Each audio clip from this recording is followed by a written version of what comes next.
Hi, my name is Michaela Lockmuller and I am a sophomore here at Grace, and today I'm going to be talking to you about mental illnesses and how that affects not only your outside life but your school life and everywhere in between. So, the American College Health Association found that students reported that anxiety and depression are amongst the biggest factors that negatively affect their academic performance, such as mental health issues can lead to students dropping out.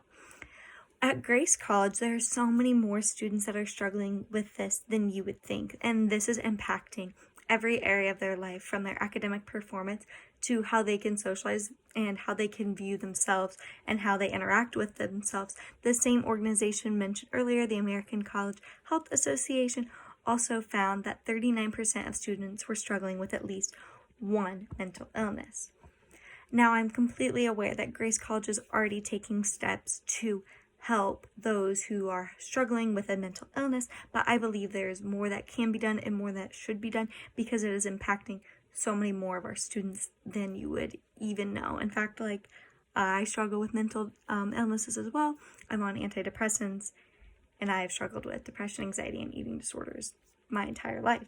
But you wouldn't know that because at Grace College, there's kind of a stigma where if you have a mental illness, you're kind of put aside and your reputation kind of sticks with you and you're kind of seen as broken, and people don't necessarily know how to then react to you and handle you. So it's kind of just seen as a hands-off, it's awkward, I don't want to talk about it topic. But I believe that this generation is the one that struggles the most and it needs to be talked about the most. And that's not only my opinion, but that is also the opinion of Garen Steglin, who is the co-founder as well as the chairman of One Mind at Work. And he says that this group of students belongs to a generation whose members experience higher levels of stress, depression, and anxiety than any other prior generation. And the pressure that accompanies the anatomy of college life can exacerbate these mental health issues and leave university mental health counseling centers facing challenges of unprecedented scale. He kind of explains a little bit more about how this problem is growing. It's not one that's subsiding, but instead it's taking steps forward. And this is because of so many different issues, but one of them is because of social media. Social media tends to cause people to compare themselves, and that leads to depression, anxiety, and eating disorders, and a bunch of other things. The most common mental illness was the major depressive disorder, with 21.2% of respondents experiencing lifelong symptoms. So one thing we need to think about was, as Abigail Hess said, we need to realize that these symptoms aren't just lasting these students for their 4 years. These are things they're going to carry out through the rest of their life. And another thing to note that Dr. Hess mentions is following the major depressive disorder is the general anxiety disorder, with 18.6% of students saying they have that. So again, this is just another statistic to prove to all of us that this is happening so much more often than we even realize.